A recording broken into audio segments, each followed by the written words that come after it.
Sabi niya, if any man teach otherwise and consent not to wholesome words, even the words of our Lord Jesus Christ, and to the doctrine which is according to godliness, he is proud, knowing nothing. So kapag may nagturo daw na kumukontra doon sa itinuro ng Panginoong Kristo, kumukontra doon sa ipinamuhay ng Panginoong Kristo, kumukontra doon sa main goal ng Christian living, no? Ay sabi, wala siyang alam. Okay? Kundi siya ay isang palalo. So ano po ba ang dahilan bakit ang mga Kristiyano after na ma-save ay nananatili tayo sa lupang to? 'Di ba? Tayo iniwan ng Panginoon at binigyan ng kanyang mga salita. Okay? At pinaparanas tayo ng sari-saring karanasan sa buhay. Ano po ba ang dahilan? Ang dahilan po, iisa. To be like Jesus Christ. Okay? So, hanggat hindi tayo nagiging kagaya ng Panginoong Kristo sa lahat ng aspeto ng ating buhay, di ba? Hindi pa po ang Panginoon tapos sa atin. Okay? So, marami pa. Kung tayo po ay hindi pa gaanong malalim sa mga talata o sa mga salitang binanggit dyan, okay? Ibig sabihin, hindi pa tayo mature enough. Okay? Alam niyo yung mga salita dyan, nandyan yung godliness, nandyan yung contentment. Nabasa niyo ba ang contentment? Sa verse 6. Nandyan sa verse 11 yung faith, love, righteousness, meekness, patience, tapos yung fighting a good fight of faith. Amen? Tapos pag tinignan nyo sa verse 17, yung sabi doon na matuto tayong or wag tayong maging mapagmataas. Amen? Tapos sabi sa verse 18, they do good, rich in good works. So hanggat hindi tayo malago sa mga binanggit dyan, hanggat di tayo oriented sa mga bagay na yan, pwede nating sabihin, baby Christian pa tayo. Okay? So kaya nga po, all in all, ang lahat ng gustong ituro ni Apostol Pablo dito ay about holiness or godliness. Okay? So kaya ito yung ating pag-uusapan ngayong hapon. Okay? So, tandaan po natin mga kapatid, hindi tayo nag-church para lang mabilang ang attendance natin. Hindi tayo nag-church para makita ka lang, makita mo lang yung dapat mong makita at makita ka lang ng dapat makakita sa'yo. Amen? Hindi tayo nagba-Bible study, hindi tayo nabubuhay ng matuwid para lang masabing ikaw ay talagang Kristiyano. Amen? Kundi, ang goal natin ay nais nating lakaran, nais nating i-imitate yung buhay ni Kristo. Okay? So kasi lahat ng gawain sa church, kaya yang gawin physically ng isang tao. Okay? Yung mag-soul winning, yung mag-Bible study, yung mag-memory verse, yung mag-labor, yung ano pa, mag-drive, yung janitor, di ba? Lahat kaya mong gawin 'yan. Amen? Pero yung godliness, napakahalaga ba? Okay? Binibigyan ba natin ng pansin sa ating buhay? Okay? So, ungodliness ay napakalaking problema. Yung ungodliness. Okay? It has infiltrated many churches and Christians. Kaya nga sa 2 Timothy 3:1-5, ang sabi ni Apostol Pablo, sinabi niya kay Timoteo na ihanda ni Timothy ang sarili niya dahil darating ang panahon na ang mga tao ay hindi namamahalin ang tamang aral. Kundi darating sa mundong ito na even Christians, okay, ay magiging malayo doon sa katwiran ng salita ng Diyos. Amen? Pansinin nyo dyan sa 2 Timothy 3, yung tinatawag ni Paul na perilous times. Perilous time. Ang word na perilous ay napaka-mapanganib na panahon. Bakit napaka-mapanganib?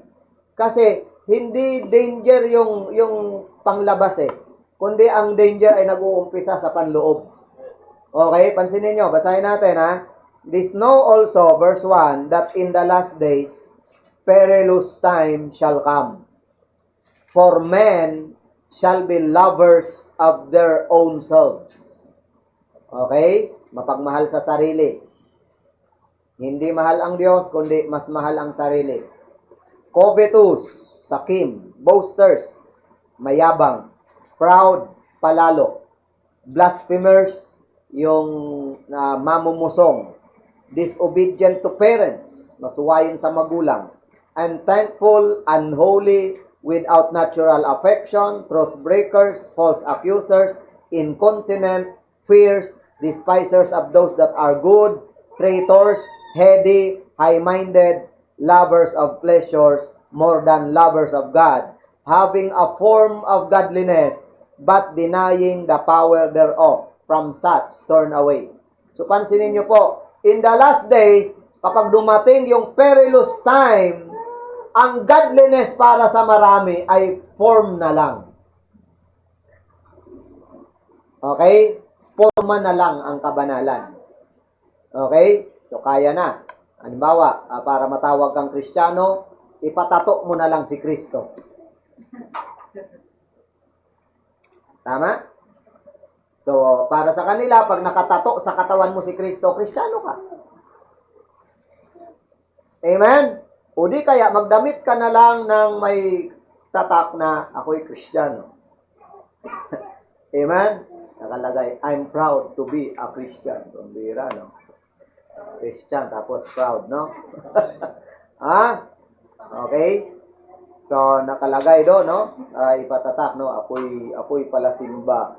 Ako'y di ba? Ako'y laking Sunday school.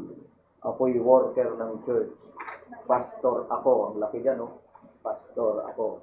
Okay? So, lahat. Di ba? Forma na lang, sabi ni Apostol Pablo. At yan po'y napakamapanganib. Amen? Kasi hindi mo alam yung panloob. Okay? So, kaya nga, godliness, sabi sa 1 Peter 1:15, ito po'y iniutos. Okay? Na dapat maging buhay natin. Basa. 1 Peter 1:15. Ang sabi diyan, but as he which hath called you is holy, so be you holy in all manner of conversation. Okay? Anong sabi? Dahil ang tumawag sa iyo ay banal. Dahil ang tumawag sa atin ay godly. Dahil ang nagligtas sa atin ay makadiyos, banal, mabuti, righteous, upright. Sabi niya, tayo'y maging godly din. Amen? So, parang ang eksaktong tinuturo ng talatang yon, imitate Jesus Christ. Amen? So, paano tayo mabuhay na godly sa mundong ungodly? Di ba? Sadyang ang temptation ay nandyan sa paligid. Paano ka sisimba kung ang mga kasama mo sa bahay di naman nagsisimba? Paano kang babasa ng Bible kung ang mga kasama mo di naman nagba-Bible? Tama? Paano ka mabubuhay ng mabuti kung ang mga katabi mo, ang mga kapitbahay mo, ang mga kaklase mo, ang mga kasama mo, di naman nabubuhay ng tama? So, ang temptation ay nandyan. Gayahin ko na lang kaya. Makisawsaw na lang kaya ako or makisali na lang kaya ako sa ginagawa nila. Amen? Kaya lang, ang unang tanong, makakabuti ba sa'yo bilang believer? Naintindihan po natin? So, doctrine according to godliness. Kaya sabi na Apostol Pablo, kapag ka may nangangaral, no, na taliwas doon sa pinamuhay ni Kristo, taliwas doon sa doktrina ng kabanalan, wala siyang alam. Amen? Kasi ang mangaral, madali lang. Amen? Madali lang ang mangaral. Pwede mong pagpatong-patungin yung mga mensahe. Amen? Pwede ka nga gumawa ng outline na isang buong malakapal na libro puro outline, alliteration Pwede yun. Amen? Pero ang goal natin ay lakaran yung mga natutunan natin, narinig natin. Amen? Mula doon sa Panginoong Kristo hanggang sa itinuro ng kanyang mga apostles. Okay. So, how to live a godly life in this ungodly culture? Okay? So, ini-encourage ko kayo na mag-take note dahil sa mga pagkakataong tayo'y mag-aaral or bago mag-aral sa mga susunod na pagtitipon, baka kayo po ay matanong ko, okay? At baka magtuturo tayo dyan ng may patatayuin tayo at itatanong ko kung anong point number 1, anong point number 2, okay? Pag hindi nakasagot, ay tayo ka muna, kasabay ko. So, habang ako'y nagpipreach, nakatayo din siya. Okay? Pag naalala niya na at nasagot niya na, saka siya uupo. Para sa inyo yun. Hindi para sa akin yun. Amen? Oo. O, sige nga. Try natin ngayon. Anong first point natin kaninang umaga, Sister AJ? Sige. Title muna.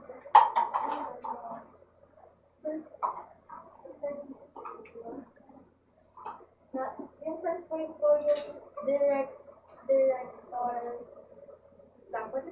Director, di ba? Okay na yon, director. Okay? So, yung commander-in-chief, di ba? Sige. Brother Will dyan. Ano ang pamagat? Di ba? Ano yung ating text? Ano yung ating text, Jenny? Kanina umaga. Ilang oras pa lang, di ba?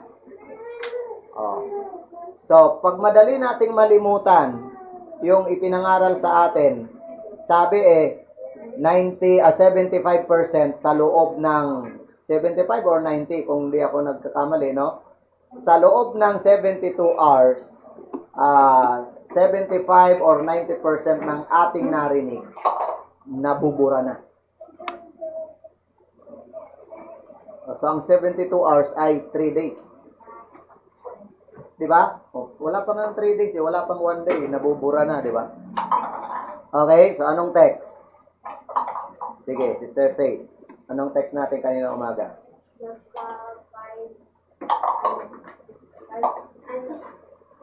Joshua chapter 5. Okay, 13 to 15. Okay, so may take note siya, may take note kasi. Yan may take note.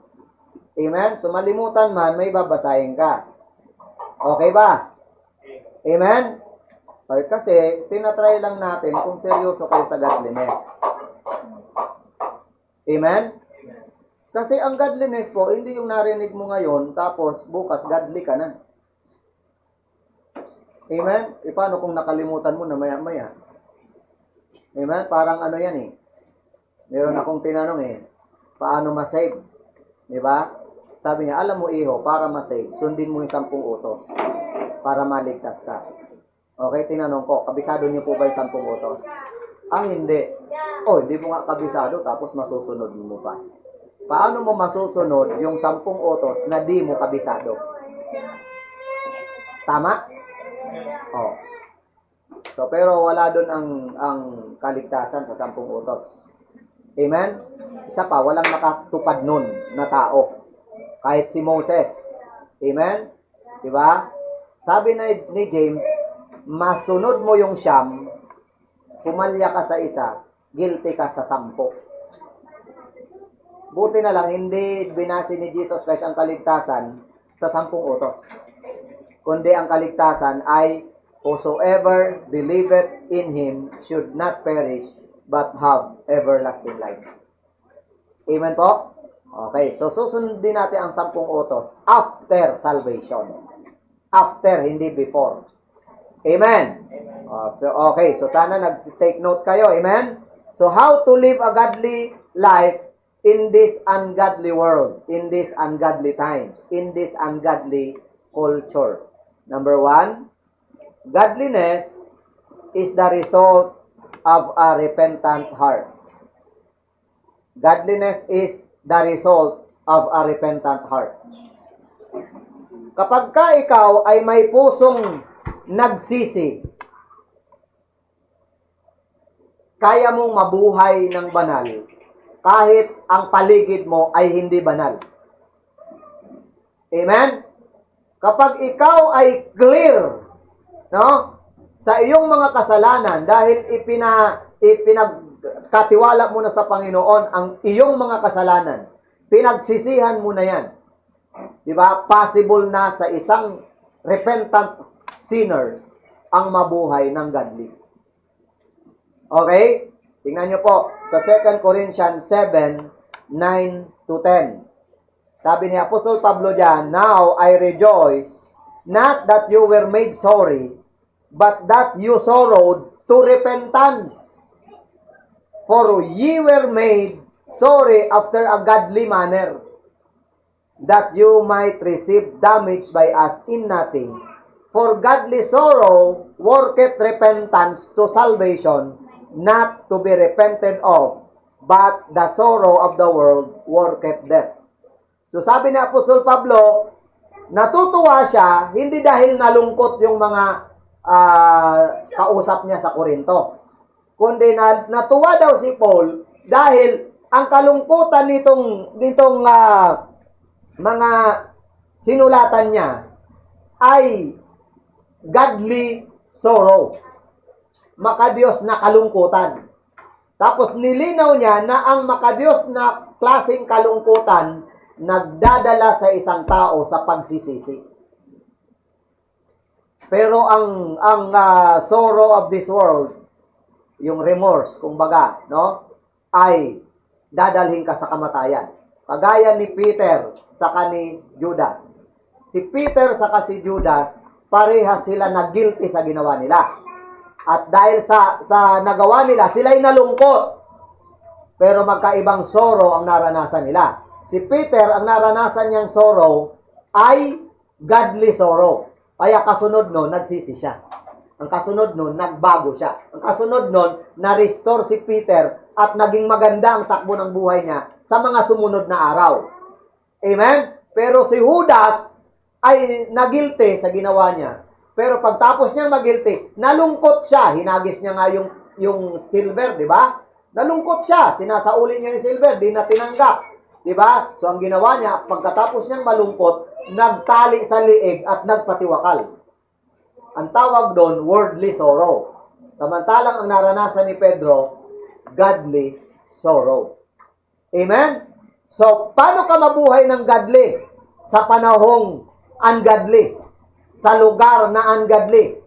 Okay? Ang sabi diyan, godliness is the result of a repentant heart. Basta ang puso mo ay ready magbago. Tandaan niyo po ang repentance, yung pagsisisi, hindi po yan yung nasukol ka kaya ka wala nang magawa. Kaya ka nalungkot. Ang pagsisisi po, ang meaning po niyan ay change of mind. Amen? Change of mind.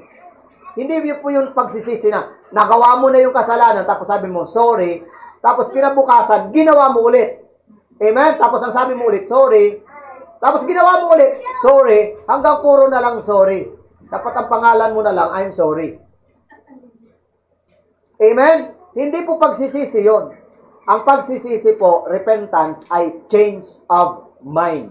Na pagtapos mong ma-realize na mali ang ginawa mo, babaguhin mo na ang next step. Amen? Babaguhin mo na. So, sabi po dyan sa Proverbs 28 verse 13, siya na nagtatago ng kasalanan ay hindi magtatagumpay. Ngunit siya na umaamin nito at iniiwanan ito ay magkakaroon ng kaawaan. He that covereth his sins shall not prosper, but whoso confesseth and forsaketh them shall have mercy. So pag inamin mong makasalanan ka, okay, hindi mo ito itinago. Pinagsisihan mo at binago mo. Sabi, magkakaroon ka ng kaawaan. Pero kapag itinago mo ang iyong kasalanan, okay, bukod sa itinago, naghanap ka pa ng masisisi. Sabi diyan, hindi ka magtatagumpay. Kaya maraming Kristiyano di nagtatagumpay. Alam niyo kung bakit? Kasi kahit mismong sarili nila, dinadaya nila. Paano magtatagumpay ang dinadaya ang sarili? Amen po ba? Ang unang tagumpay na dapat nararanasan ng believer ay yung panloob na tagumpay. Alam niyo panloob na tagumpay? Yung wala kang iniilagan, wala kang guiltiness, malinis ka. Amen? Kaya mong harapin ang mga problema dahil alam mo na dyan sa kaloob-looban mo, wala kang tinatago. Meron kang kapayapaan. Pero kapag ikaw ay guilty at inuusig ka mismo ng sarili mong konsensya, paano ka magtatagumpay? Tama po? So, godliness is the result of a repentant heart. At napakarami na pong tao ang binago ng salitang repentance. Bigyan ko kayo ng example. Si John Newton, kung kilala nyo, si John Newton po ay may nanay na devoted Christian. Subalit, itong nanay niya ay namatay. Pagtapos niyang isilang, nung bata pa si John Newton, namatay yung nanay niya. So, automatic, walang pwedeng asahan si John Newton, kundi gayahin yung trabaho ng kanyang tatay at sumama sa kanyang tatay. Ang tatay niya po ay isang English sea captain. So, kapitan ng barko itong tatay niya. At si John Newton ay sumama sa tatay niya. At siya po ay nag-enroll sa British Navy. Okay? At dahil doon, sa pag-enroll niya, dapat susundan niya ang yapak ng kanyang tatay. Amen? So, ang plano ay maging sea captain, di ba? Or magiging Navy talaga. Pero dahil sa kanyang maling ugali, dahil sa kanyang masamang pag-uugali, siya po'y natanggal sa pagka-Navy. Okay? At dahil doon, siya ay napuno ng pagre-rebelde sa kanyang puso. At siya po'y pumunta ng Africa para magtrabaho. At doon sa Africa ay sumali siya sa isang company na nagbebenta ng mga slaves. Okay? Sila ay naging slave trader.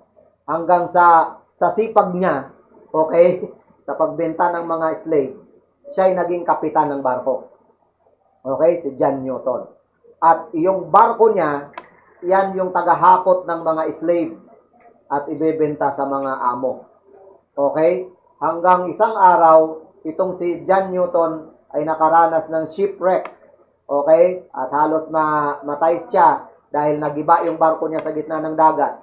Okay? At that time, si John Newton ay humingi ng tawad sa Panginoon.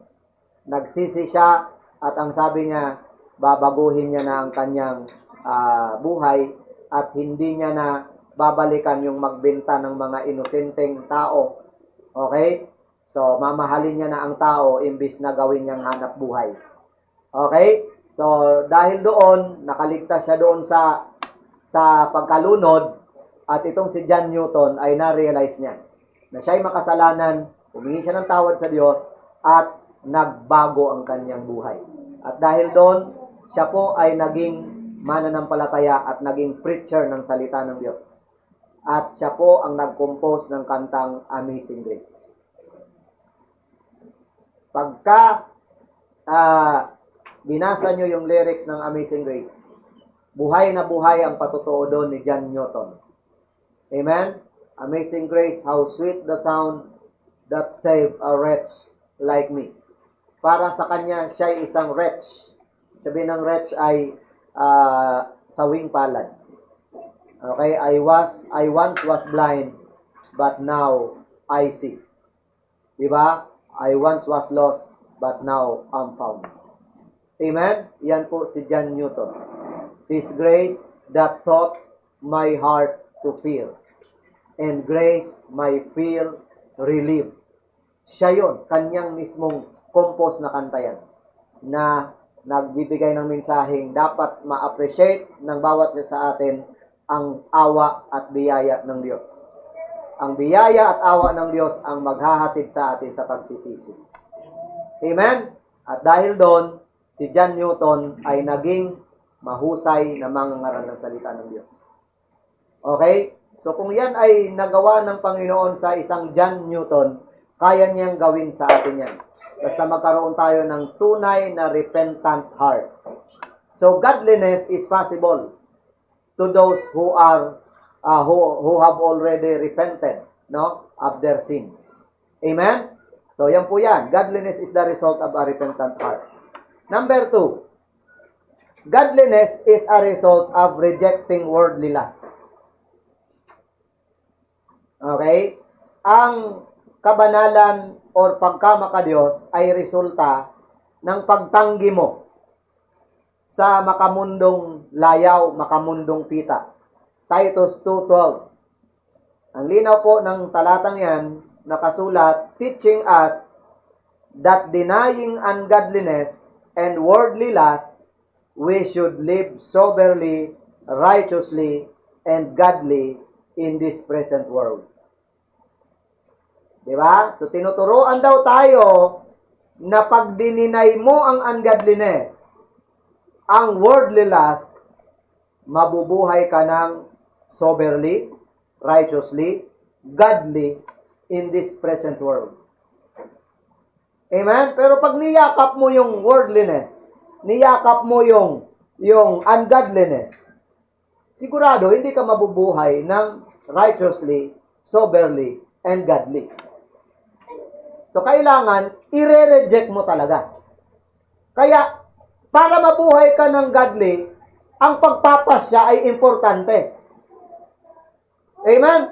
Parang pagpapasya na ikaw ba'y kakain o hindi. Pagpapasya yun, di ba? Amen? O, tayo, anong ulam? Pili ka na lang, nandiyan sa lamesa. Pag ganyan mo, isang pirasong tuyo lang. Anong pipiliin ko dito? Isang tuyo lang to. Pili ka kung kakain o hindi. Amen? Tayo, anong ulam? Huwag ka na lang dyan sa rep. Di ba wala tayong rep? O, hindi walang ulam. Amen? Ang godliness ay pinagpapasyahan. Kagaya ng pagpapasya mo kung mag-aaral ka o hindi. Kagaya ng pagpapasya mo kung magsisimba ka o hindi. Kagaya ng pagpapasya mo kung sasagutin mo yung nililigawan mo o hindi. Kagaya ng pagpapasya mo kung magluluto ka ng ulam o hindi. Kagaya ng pagpapasya mo kung maglilinis ka ng bahay o hindi. Okay? Ang godliness pinagpapasyahan. Isang tatanggihan, isang yayakapin. Sabi dito, tanggihan mo yung worldly lust, mabubuhay ka ng soberly, godly, and righteously. Kaya maraming Kristiyano ang di makapamuhay ng godly kasi yakap-yakap nila ang sanlibutan. Paano makakabuhay ng godly? Paano makakapamuhay ng godly? Pinagsasabay si Lord sa si world. Amen? Pinagsasabay. Pwede ba yon? Malilito ka talaga. A double-minded man is unstable in all his ways. 1 Timothy 6:11. Ano sabi ni Paul kay Timothy sa ating text? But thou, O man of God, flee these things. Sabi niya, ngunit ikaw, tao ng Diyos, takasan mo ang mga bagay na ito. Hindi lang basta go hindi lang basta go, hindi lang basta depart. Ang sabi, takasan. So, anong kaibahan ng depart sa flee? Ang departing, pwedeng dahan-dahan. Tama? Pero ang flee, tatakas ka. Amen? Yan yung flee. Amen? Oh.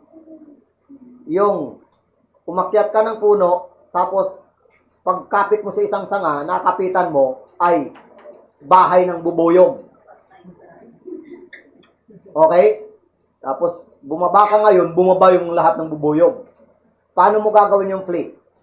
Ay, bubuyog! Sakit! Ganun ba ang flee? Ha? Ang bubuyog, di ba? Tatakasan mo, so kakaripas ka ng takbo.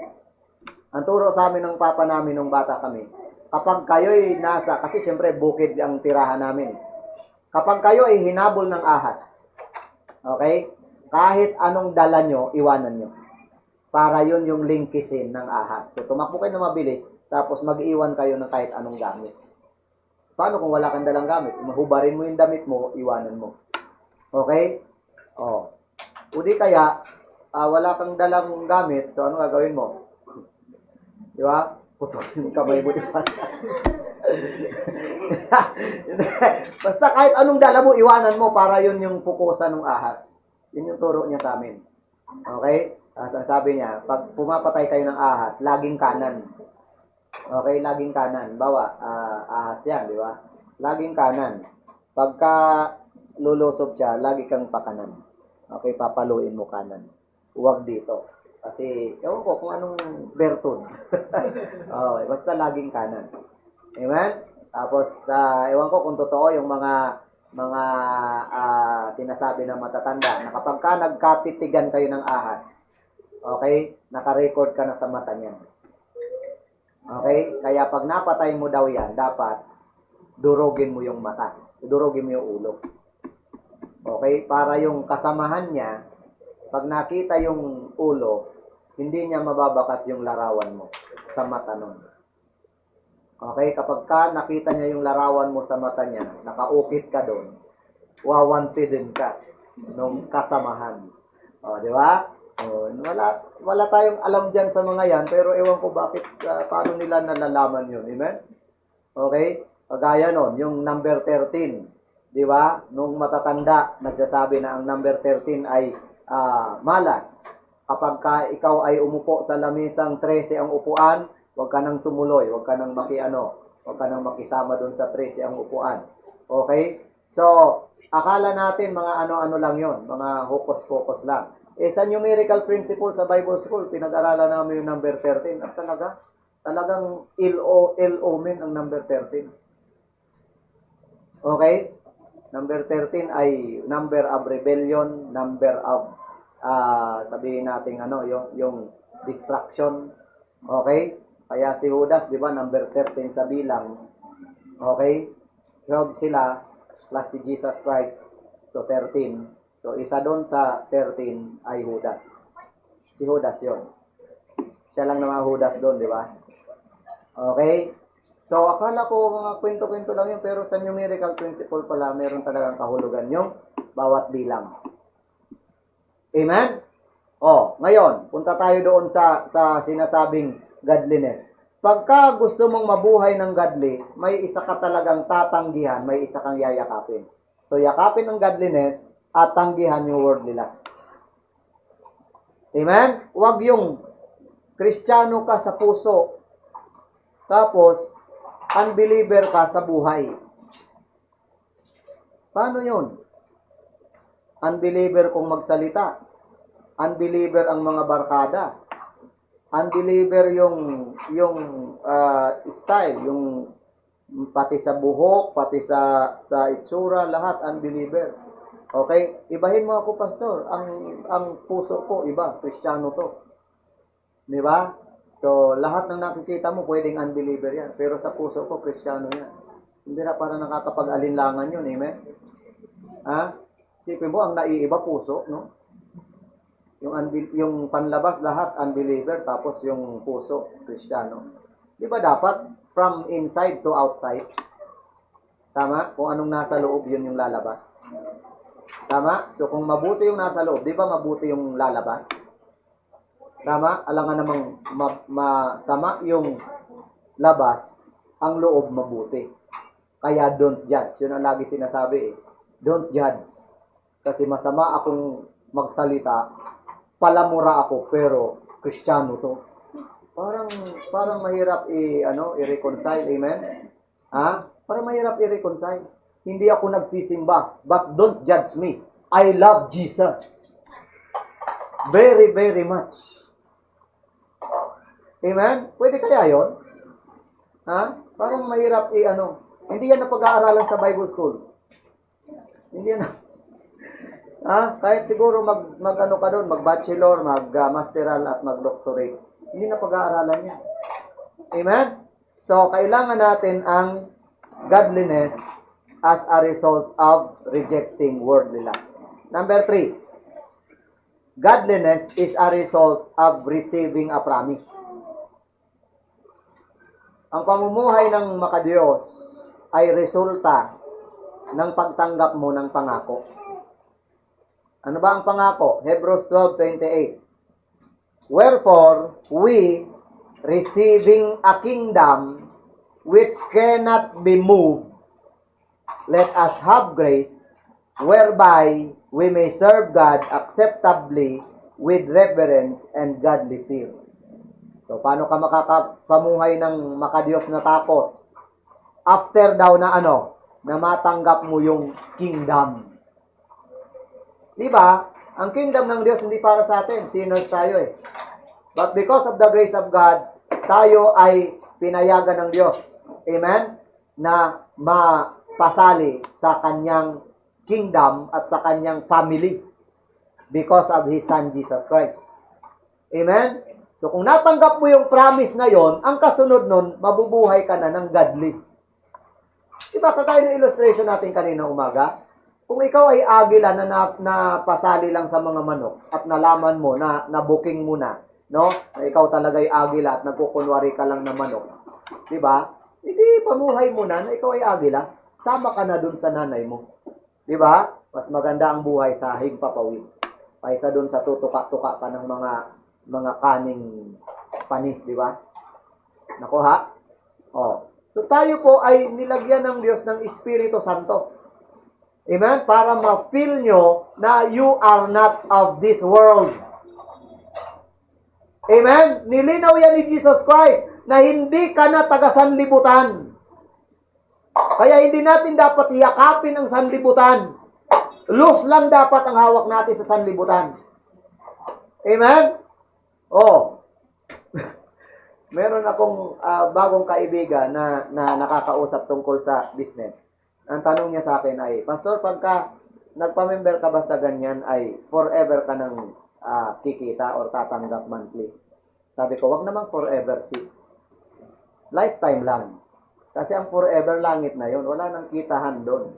Wala nang income, wala nang income doon. natawa siya eh. Okay? So, tandaan natin mga kapatid, ang hawak natin sa mundo dapat loose lang. Pwedeng mawala, pwedeng manatili. Okay? Pero dapat maluwag lang. Okay? So, pagtungkol na sa Panginoon ang pinag-uusapan, huwag mong ipagpalit ang sa Panginoon. Kaya nga, ito usapang magkakapatid tayo usapang magkakaibigan, usapang magkakapatid, usapang kapamilya. Pag kayo'y masipag sa trabaho nyo sa labas, masipag kayong estudyante, masipag kayong negosyante, masipag kayong boss, masipag kayong ano pa yung mga pinagkakaabalahan natin sa sanlibutan. Pag kayo'y masipag, workaholic, saludo ako sa inyo mula ulo hanggang paa. Papalakpakan ko kayo at sasabihin ko, Panginoon, i-bless mo to. Masipag siya. Amen? Pero pag dinadamay nyo sa kasipagan nyo ang gawain ng Panginoon, ang araw ng linggo, hindi ko kayo papalakpakan. Amen? Amen. Dahil iba ang sa Panginoon, iba yung sa atin. Amen. Gamitin mo na lahat ng araw. Huwag lang ang para sa Panginoon. Amen. Ang Diyos ay mapanibughuin. Lagi natin naririnig yung mapanibughuin. Pero pakidefine nga muna natin anong ibig sabihin ng mapanibughuin. Mapanibughuin. Masilusin ang Diyos. Masilusin. Paano ka ba magselos? Sino ditong siloso? Silosa? Ha? Wala?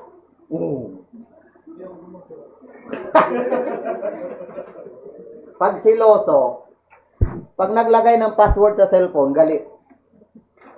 Bawa, asawa mo, nilagyan mo ng cellphone, ng password yung cellphone mo. Ba't mo nilalagyan yun? May sikreto ka, no? Yan.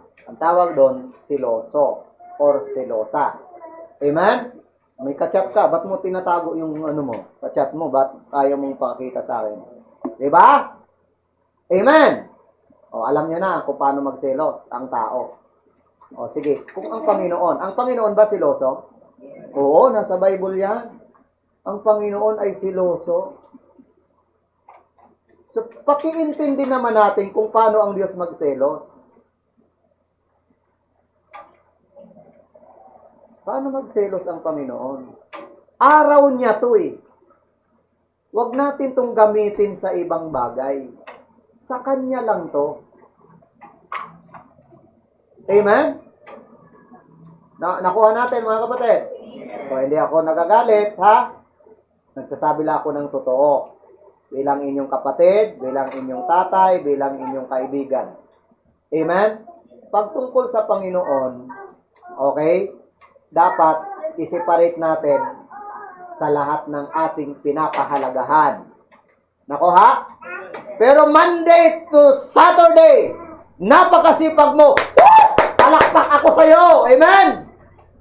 Purihin ko ang Diyos. Pag-pray kita, na-bless ka ng Diyos. Amen po? Oo, kasi ang pagsasabi ng tapat, di ba? Pagsasama ng maluwat. Okay po? So, nararamdaman ko ang kung paano ang Panginoon magselos. Di ba? Sa Israel po, grabe siya pag nagselos. Amen? Nakita nyo na meron doong araw ng Sabat, namumulot ng istik. Pag namumulot ng istik, anong sunod na gagawin? Isibakin niya istik, di ba? Yung panggatong, isibakin niya. Pagtapos niya sibakin, anong gagawin niya? Magluluto siya. Okay? O. Aba, ikautos-utosan ng Diyos na araw ng Sabat, huwag niyong gagamitin para sa sarili niyo. Ipangilin niyo yan. Amen? O, nahuli. Pinatatayo sa kalagitnaan. Tapos yung bayang Israel kumuha ng bato, binato sila. Amen? O, kaya lang, under the law yun. Sa New Testament, under grace tayo. Ibig sabihin, walang huhuli sa'yo, patatayuin ka sa pulpitong ito, dito sa taas ng pulpito, tapos babatuhin ka. Walang ganun. Kasi under love tayo. Ibig sabihin, mahalin ang ating kapatid, kapwa, di ba? Mahalin. At naiintindihan ka ng Panginoon. Tama? Pero lagi po nating isipin, ang kapurihan ng Panginoon, ang glory nawawala, naaagaw at nakakapuntos yung kalaban. Okay? Payag ka ba na nakapuntos ang kalaban dahil sa'yo? Naintindihan natin mga kapatid? Okay? So wala bang nagagalit? Wala naman. Inatanggap niyo yung ating pangaral. Amen? Kasi sa preaching, may mga panahong dapat ang pastor magre-rebuke. Amen? Part yan ng buhay ng pastor na sasawayin tayo. Okay? So, godliness is a result of receiving a promise. Natatanggap ka na ng promise. Ipamuhay mo na. Di ba? Wala naman ng magnanakaw pa ng pangako sa iyo ng Diyos na buhay na walang hanggan. Wala na makakaagaw niyan. Wala na makakaagaw ng relasyon mo sa Kanya. Di ba? Bakit di pa tayo masiyahan sa Kanya? Maliwanag. 2 Peter 3:11. Sabi diyan, seeing then that all these things shall be dissolved, what manner of person ought you to be in all holy conversation and godliness? Alam niyo po ba na all things shall be dissolved? Lahat ng bagay daw mabubura, matutunaw. Lahat ng bagay matutunaw. Okay? Pero ang mananatili ay itong godliness. Okay? Lahat ng ipon natin sa bangko, lahat ng tago-tago natin sa mga alkansya natin, madidisolve yan lahat. Amen? Yung bahay, yung ari-arian, lahat madidisolve. Pero yung ipinamuhay mong godly, because you believe in the promise of God. Amen? Mananatili yan magpakailanman. Maliwanag? Number 4. Marami po ito. Marami ito. Mga 16 to eh. Number 4 ay godliness is a result of responsible training. Okay, kung kanina nabanggit natin na ang godliness ay pinagpapasyahan, dito naman, godliness ay pinapractice. Tinitrain. Okay? Sinasanay. Tingnan niyo po, 1 Timothy 4:8. Ang sabi diyan, for bodily exercise, profiteth little. So, ang pangkatawang exercise daw ay may pakinabang, pero little. So, ano ba yung mga bodily exercise? Magbigay kayo. Boxing, di ba? Okay, jogging, basketball, di ba? Ano pa? Push up, dumbbell, barbell, bike, ano pa? Jogging, running, etc. Okay? Oh, texting, hindi yan. Hindi. Okay? Chatting, hindi. So, bodily exercise, may profit. Nabasa nyo ba? Pero little. Little. O at least may profit. Amen? Little nga lang. May dapat nagbabasketball din talaga tayo. Amen? Little na nga lang yung pakinabang, di ka pa magbabasketball. Wala na. Amen? Amen? Pag-exercise ka rin. Amen? Para hindi ka high blood din, hindi ka, di ba? So, nag-i-exercise. May pakinabang ang exercise, bodily. Pero sabi diyan, but godliness is profitable unto all things. So, saan daw kapakipakinabang ang godliness? Unto all things. Sa lahat ng bagay. Having promise of the life that now is, and of that which is to come. Grabe, no? Ang pakinabang pala ng godliness in this life and in the life to come. Ganon ang pakinabang ng godliness dito sa lupa at sa kabilang buhay. Okay? So, pero bakit ang mga tao, even Christians, ang pinupukosan physical? Hindi ini-exercise, hindi nagtitraining ng godliness. Tama? O, tingnan nyo po.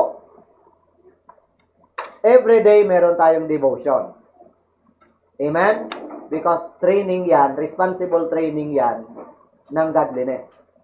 Na kahit papano, maalam kang magbasa ng Bible, na kahit papano, naiintindihan mo yung Word of God, araw-araw nakakakain ka. Tama? Tapos, yung actual naman nakasama katawan mo sa paglilingkod, Sunday yan. Amen? O, tapos kung pababayaan pa natin, paano tayo nagtitrain spiritually? Paano kung bumalik na ang Panginoon? Di ba? I-train natin ang ating sarili spiritually sa pamamagitan ng pamumuhay ng godly. Hello? Okay? So, tingnan niyo po. 1 Timothy 4:7. But refuse profane and old wives' fables, and exercise thyself rather unto godliness. So, talagang ini-exercise ang godliness. Ini-exercise. Okay? At ang kakontra niyan, ng godliness na yan, yung pag-exercise ng godliness, ay yung exercise ng mga old wives. Fables. Ano ba yung exercise ng mga old wives? Ha? Okay. Bakit nauso yung marites? Kasi sabi daw, Mari, anong latest? Okay? Diba? Sabi ko, paano pala yung may pangalang marites? Diba? Tingnan nyo yan. Sabi dyan, i-exercise mo ang sarili mo sa godliness. Tapos, ang kakontra niyan, yung tatanggihan mo yung old wives' fables. Yung mga babae, nagsasama-sama yan, nagkukwentuhan. Okay? At hindi po yun gospel. Amen? Ang tawag po doon, gossipel. Gossiping. Sabi ni Paul kay Timothy, iwasan mo yun. Alam nga naman si Timothy, makisama doon.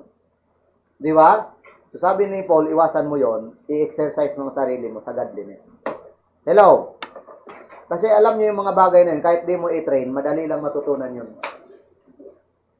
Pero ang godliness, mahirap. Kaya dapat, i-training mo sarili mo. Tama ba? Try natin. Pagka Sunday.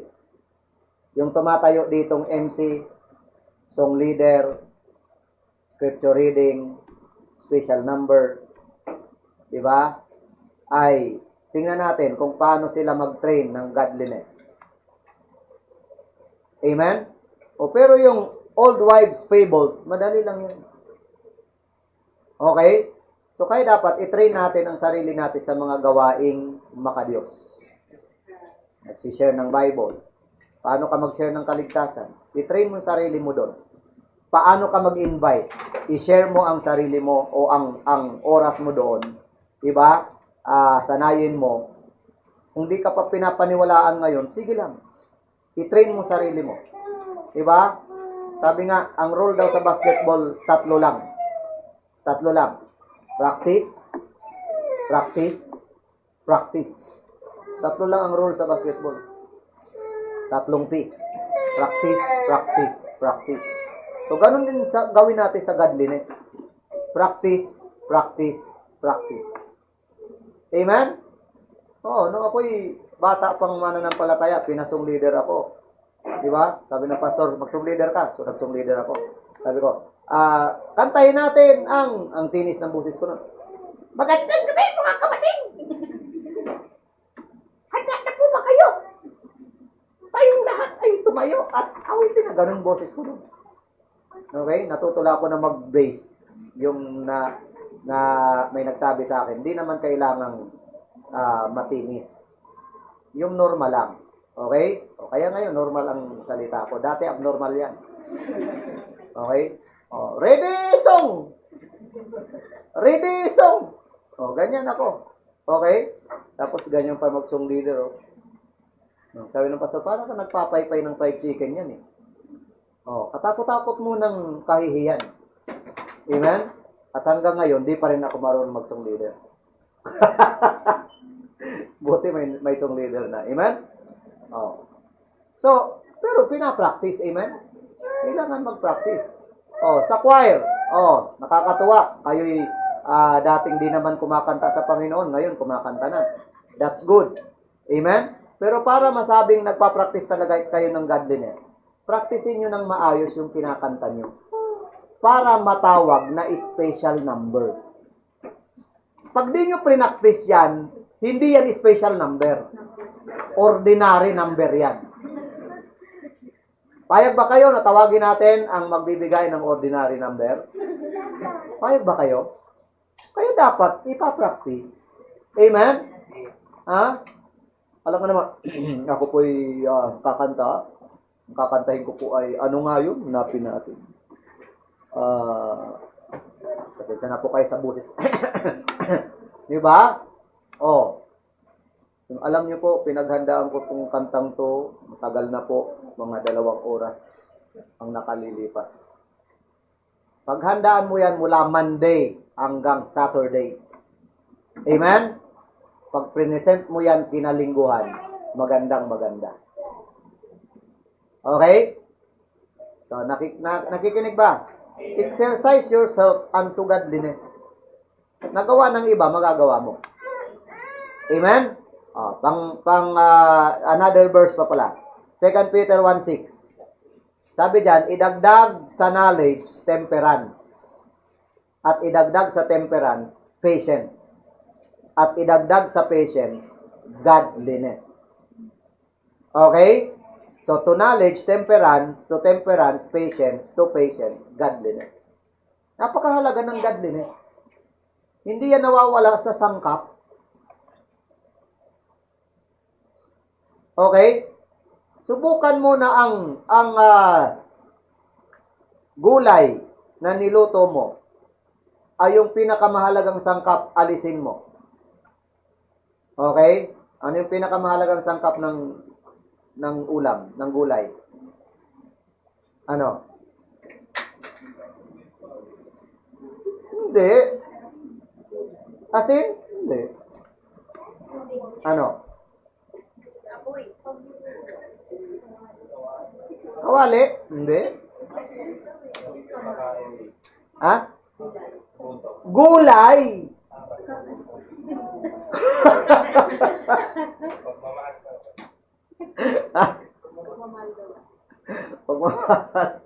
Oo nga, no? Okay? So kasi kahit nandun lahat ng mga sahog na yan, kung wala yung gulay, ano yung sinahugan mo? Ah? Di ba? Oh. Kahit saan ka pumihit sa mundong to, kailangan ng godliness. Oh, kahit nag-aaral pastor, kahit nag-aaral. Pag nag-aaral ka, natutokso kang mag-cheat, di ba? Oh, naalala mo, ay, Kristiyano pala ako. May nakatingin. Oh, hindi ka mag-cheat. Tama? Oh, online naman eh. Online naman eh. Di ba? Hindi naman nakatingin si teacher eh. Okay? Oh. Pero pagka in-apply mong godliness, hindi mo gagawin. Tama? Oh. Ano pa? Kahit saan ma-apply mo. Kaya pag tinanggal mo yan, malaki ang nawawala. Hello? Number 5. Godliness is a result of resolved contentment. Resolved contentment. Bakit natin sinabing resolved contentment? Kasi may dalawang bagay dyan na parang nag-uuntugan. Pansinin niyo po, 1 Timothy chapter 6. May dalawang prinsipyo dyan na naglalabanan. Kaya ang ginawa ni Pablo, tinuruan niya tayong magpasya. Tinuruan niya tayo, itinuro niya sa atin kung ano ang dapat piliin. So, maging resolute ka.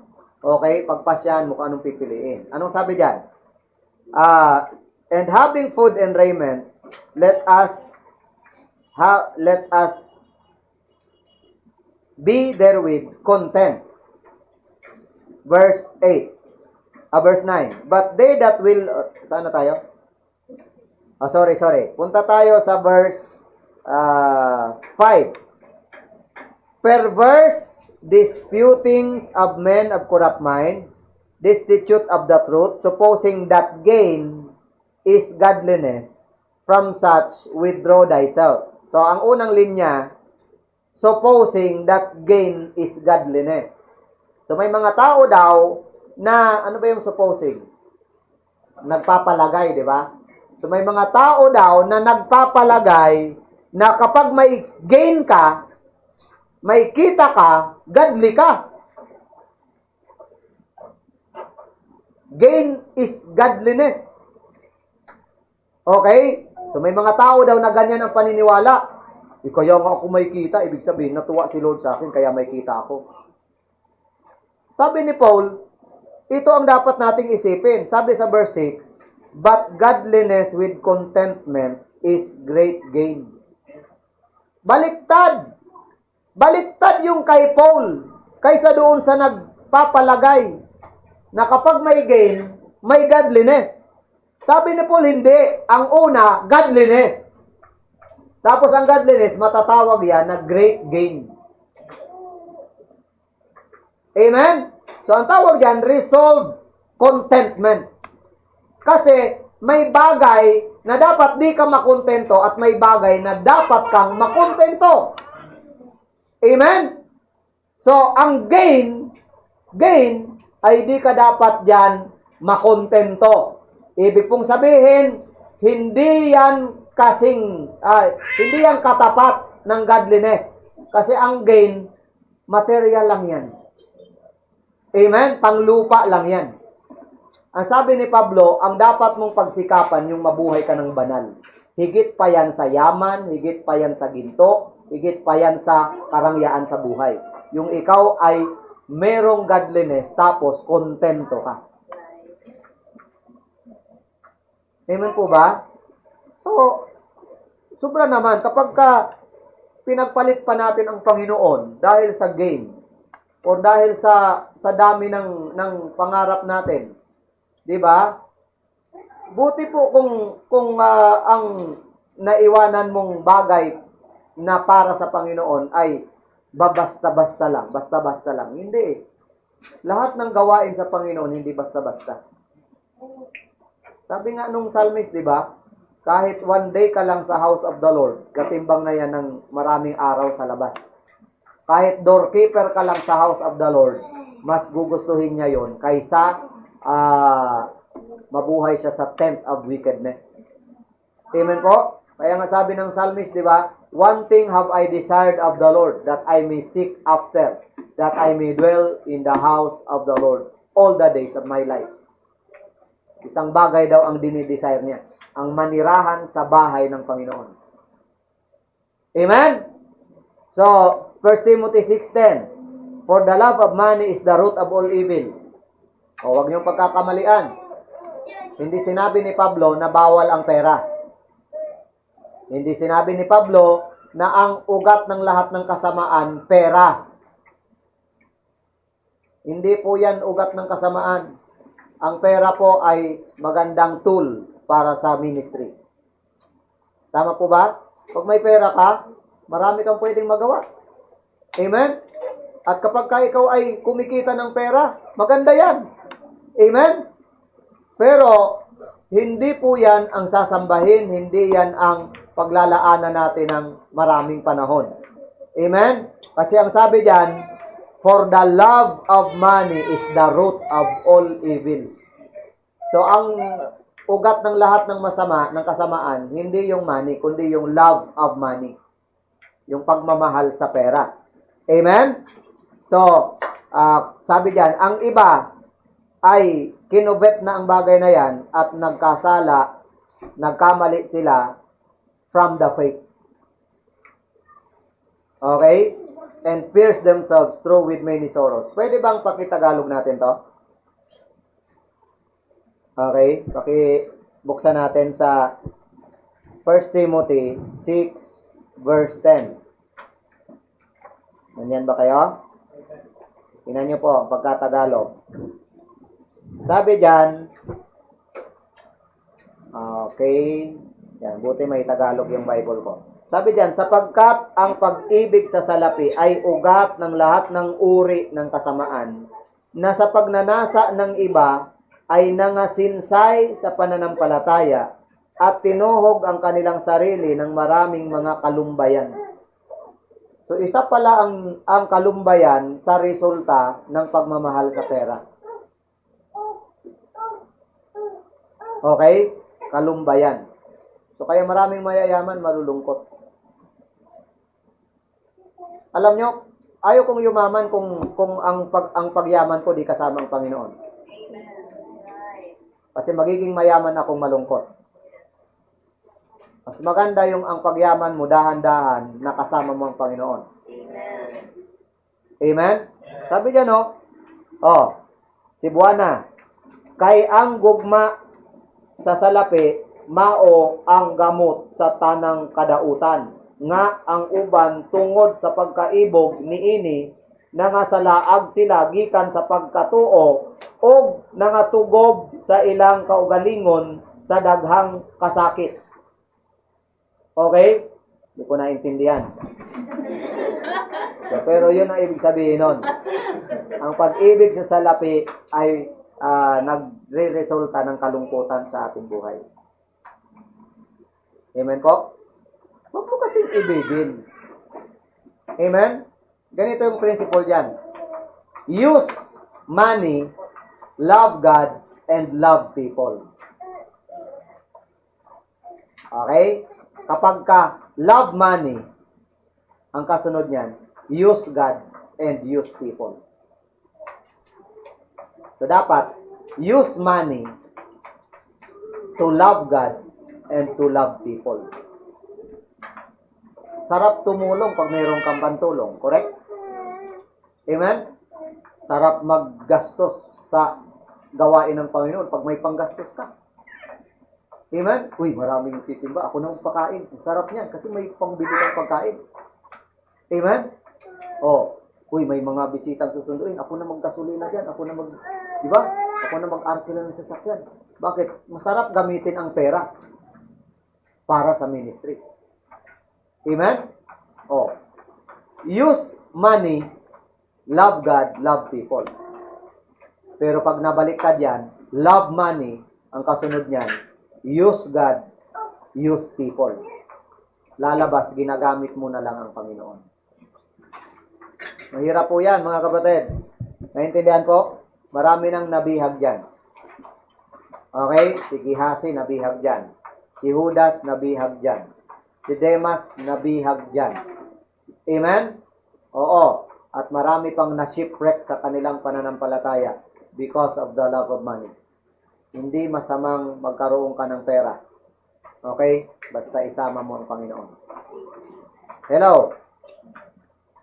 So, wag mapagkamala na ang turo ni Paul dito, galit si Paul sa pera. Hindi po galit si Paul sa pera. Amen? Oo. Maraming mayayamang Kristiyano sa Bible. Abraham, Isaac, mga believer yan na mayayaman. David, Solomon. Sa New Testament, Mateo, si Pablo, di ba? Pero lahat ng yan, ginagamit lang nila para sa paglilingkod sa Panginoon. Hindi nila sinasamba. Amen? Sino yung bumili ng libingan? Tapos ang kauna-unahang inilibing ay si Jesus Christ. Yung libingan niyang wala pang nakalibing kahit sino. Ang kauna-unahang inilibing si Jesus Christ. Si Joseph de Arimathea. Mayaman yon. Believer na mayaman. Amen? Kinausap niya yung, may influence siya eh. Kasi kinausap niya si Herodes, pumayag eh. Herodes ba o si Pilato? Pilato, kinausap niya na, pwede bang ako na lang maglibing kay Jesus? Pumayag. Tapos dinala niya dun sa sarili niyang libingan na wala pang nakalibing kahit sino. Doon niya nilibing si Jesus. Pero may gwardyang mga sundalo ng gobyerno. Amen? Di ba ang ganda nun? Kung ikaw bibigyan ng Panginoon ng milyones, tapos bibili ka ng ilang ektaryang lupa, tapos gagawin mo Baptist Cemetery. Amen? So mga nakalibing doon, Baptist. Amen? O di kaya, itatayo mo ng Baptist Hospital. Okay? O di kaya, pastoral houses. Okay? Church workers, di ba? Quarters. Church workers subdivision. Ganda. Amen? Home for the aged. Amen? Dami. Ang sarap mangarap. Amen? Sarap mangarap. Pero, dapat, lagi nating isama ang Panginoon. Hindi mo kailangang yumaman para isama ang Panginoon. Ngayon pa lang, isama mo na Panginoon. Hello? Okay. So, pinapadami ko lang yung sangkap. Para makain yung maayos. So, number 6. Sabi ko sa inyo, marami to eh. Okay, number 6. Naglilista ba kayo? Paano mabuhay ng godly? Number 1, godliness. Di ba? I-recite nyo naman. Number 1, godliness. The result of fervent heart. Linawin nyo naman. Lakasan nyo. Ready, go. Godliness Is the result of a repentant heart. Number 2, godliness Is the result of rejecting worldly lusts. Number 3, Godliness is the result of receiving a promise. Number 4, Godliness is the result of responsible training. Number 5. Godliness is the result of resolved contentment. Panghuli. Godliness is a result of reverence of the Lord. Okay? Yung tinatawag na fear of the Lord. Reverence. Hebrews 12:28. Sabi po diyan, wherefore we, receiving a kingdom which cannot be moved, let us have grace whereby we may serve God acceptably with reverence and godly fear. Okay? So, sabi diyan, resulta yan ng pagkatakot mo sa Panginoon. Okay? Ano yung pagkatakot natin sa Panginoon? Reverence. Pag sinabing reverence, hindi yan takot papalayo, kundi takot na papalapit. Yan ang reverence. Amen? Yung bang ganito yan. Kaya mo di gagawin ang isang bagay na nakasasama. sa iyong ama dahil takot kang masaktan siya. Tama ba? So, hindi yan takot na papalayo ka, kundi papalapit. Gusto mong maging mas close sa kanya. Amen? Halimbawa, kung ang magulang mo ay nasa abroad, at ikaw ay nandito sa bansang to, okay? Ini-expect ng magulang mo na maayos yung buhay mo dito. May mga bagay kang gusto mo nang gawin sa iyong sarili. Pero pag naiisip mo, masasaktan si mama pag ginawa ko to. Masasaktan si papa pag ginawa ko to. So, di ko na lang gagawin. Amen? Sasabihin sa'yo ng kabarkada mo, takot ka siguro, no? Sa magulang mo, no? Hindi sa takot. Mahal ko lang siya. Ayaw ko siyang masaktan. Kanina, napanood natin yung Wonder Woman. Ang sabi nung nanay ni Diana, no? Princess Diana. Sabi nung nanay ni Diana, you are my greatest, nung papaalis na si Diana, di ba? You are my greatest joy. You are my greatest joy. Tapos, nung papaalis na, niyakap niya, sabi niya, and you are my greatest sorrow. Okay?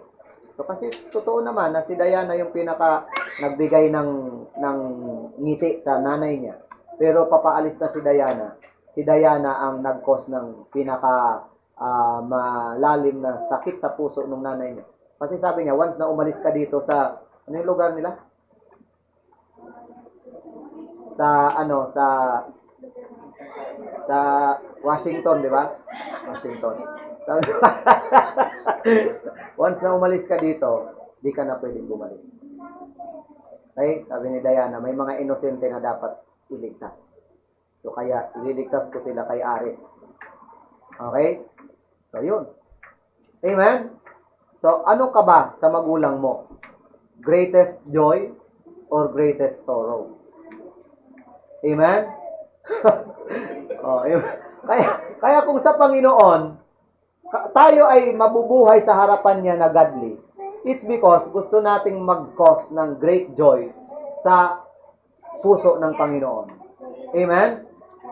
Di ba sabi, one sinner na nagsisi, ang mga anghel sa kalangitan nagsiselebrate dahil sa isang mananampalatayang nag-share ng kaligtasan. Amen? Paano kung marami pang kaluluwa nagsisi? Di mas maraming joy. Amen? Okay? Joys na yon. Diba?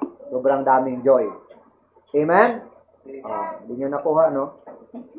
So, sabi dyan, Proverbs 16:6, by mercy and truth, iniquity is purged, and by the fear of the Lord, men depart from evil. So, di ba? Ang ganda, ang linaw. Amen? Ano daw sabi? Sa kaawaan at katotohanan, Proverbs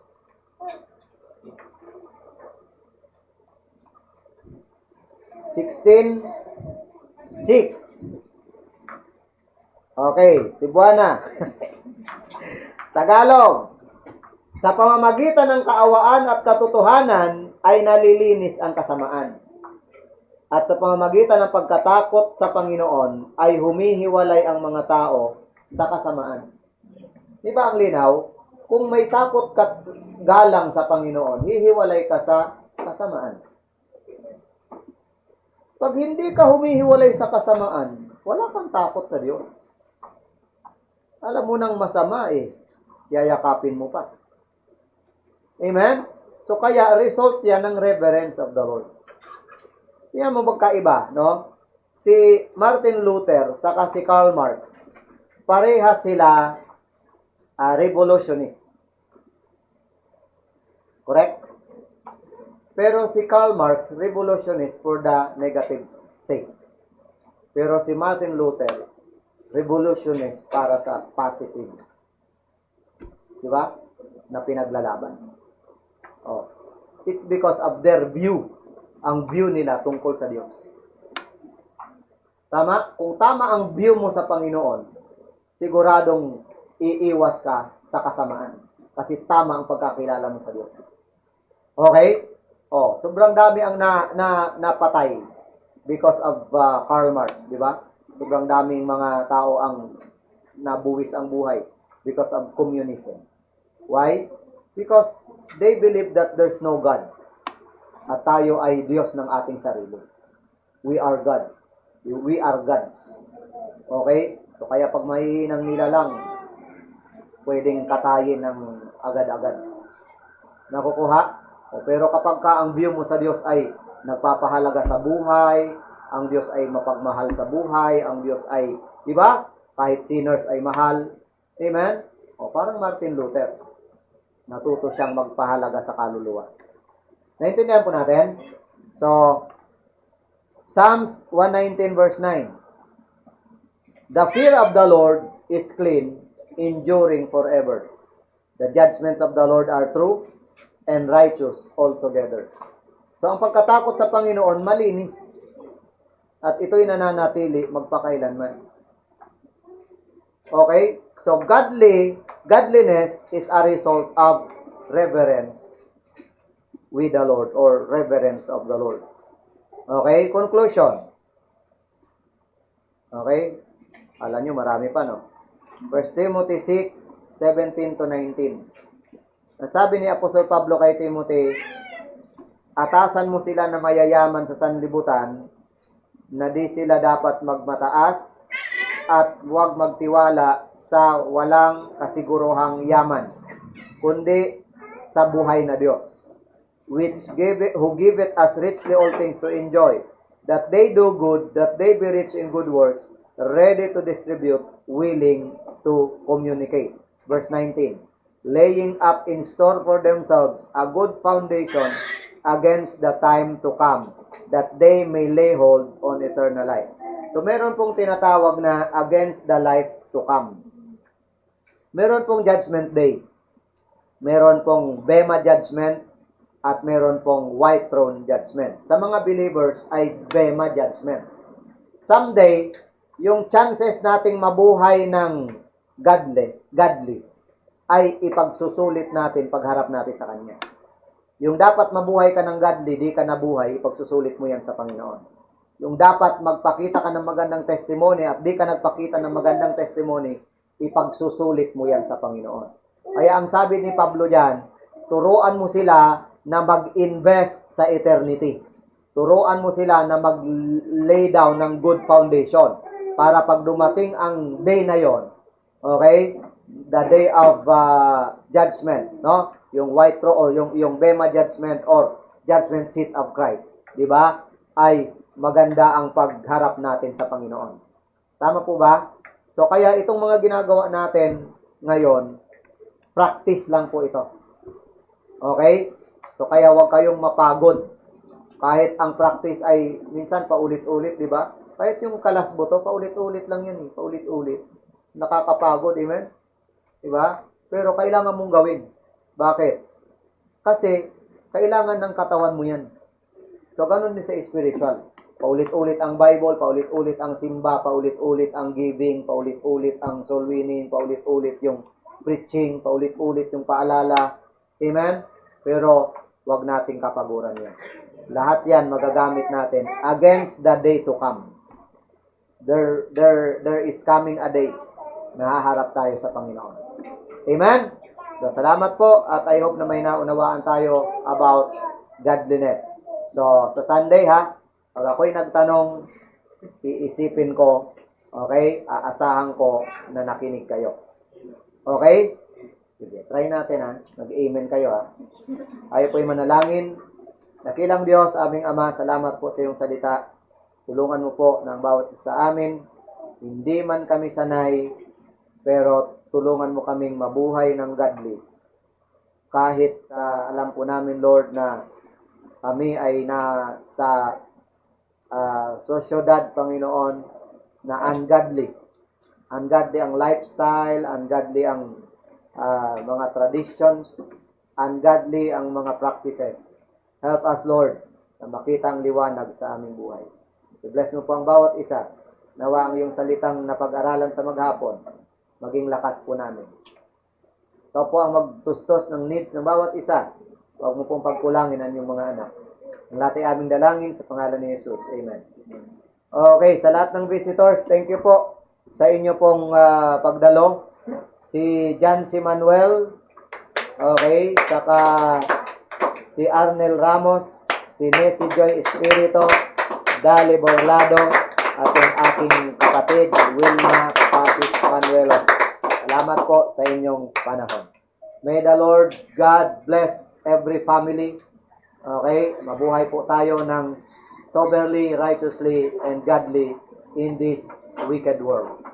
The grace of our Lord Jesus Christ be with you all. Amen. Stay safe, stay healthy. While fake news are everywhere, good news matters. Magpasa po kayo ng pictures, okay, na nagpapatunay na kayo po'y nakasama po namin. Amen? O, kailangan ba yon? O, kasama, kailangan yon. Amen? So, huwag po kayong mahiya. Salamat po at paalam.